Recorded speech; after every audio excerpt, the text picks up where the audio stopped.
The United States military began major combat operations in Iran.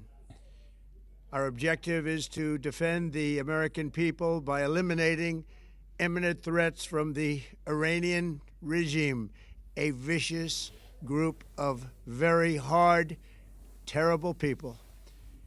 Its menacing activities directly endanger the United States, our troops, our bases overseas, and our allies throughout the world. For 47 years, the Iranian regime has chanted death to America and waged an unending campaign of bloodshed and mass murder, targeting the United States, our troops, and the innocent people in many, many countries. Among the regime's very first acts was to back a violent takeover of the U.S. Embassy in Tehran, holding dozens of American hostages for 444 days. In 1983, Iran's proxies carried out the Marine barracks bombing in Beirut that killed 241 American military personnel. In 2000, they knew and were probably involved with the attack on the USS Cole. Many died.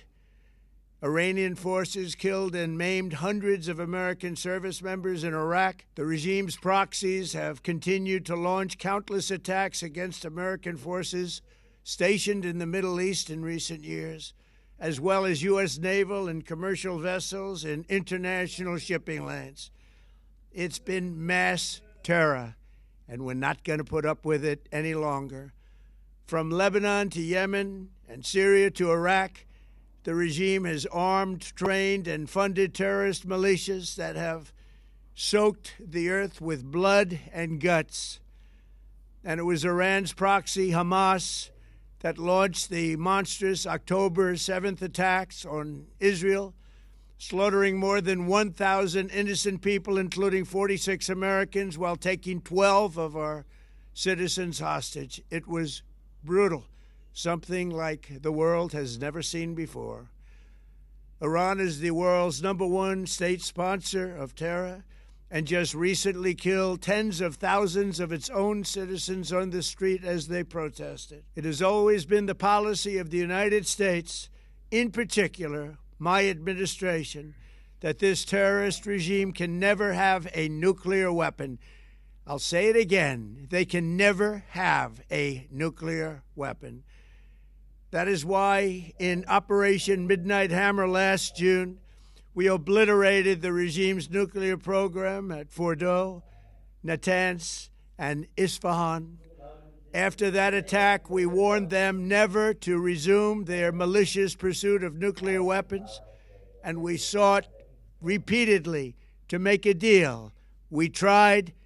They wanted to do it. They didn't want to do it. Again, they wanted to do it. They didn't want to do it. They didn't know what was happening. They just wanted to practice evil. But Iran refused, just as it has for decades and decades. They've rejected every opportunity to renounce their nuclear ambitions, and we can't take it anymore. Instead, they attempted to rebuild their nuclear program and to continue developing long-range missiles that can now threaten our very good friends and allies in Europe, our troops stationed overseas, and could soon reach the American homeland. Just imagine how emboldened this regime would be if they ever had and actually were armed with nuclear weapons as a means to deliver their message. For these reasons, the United States military is undertaking a massive and ongoing operation to prevent this very wicked, radical dictatorship from threatening America and our core national security interests. We are going to destroy their missiles and raise their missile industry to the ground. It will be totally, again, obliterated.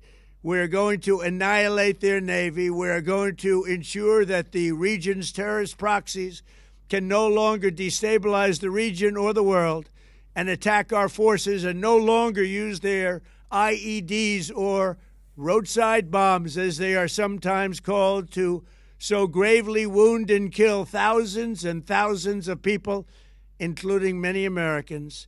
And we will ensure that Iran does not obtain a nuclear weapon. It's a very simple message. They will never have a nuclear weapon. This regime will soon learn that no one should challenge the strength and might of the United States Armed Forces. I built and rebuilt our military in my first administration, and there is no military on earth even close to its power, strength, or sophistication. My administration has taken every possible step to minimize the risk to U.S. personnel in the region. Even so, and I do not make this statement lightly, the Iranian regime seeks to kill. The lives of courageous American heroes may be lost, and we may have casualties. That often happens in war. But we're doing this not for now. We're doing this for the future, and it is a noble mission. We pray for every service member as they selflessly risk their lives to ensure that Americans and our children will never be threatened by a nuclear-armed Iran. We ask God to protect all of our heroes in harm's way, and we trust that, with his help, the men and women of the armed forces will prevail.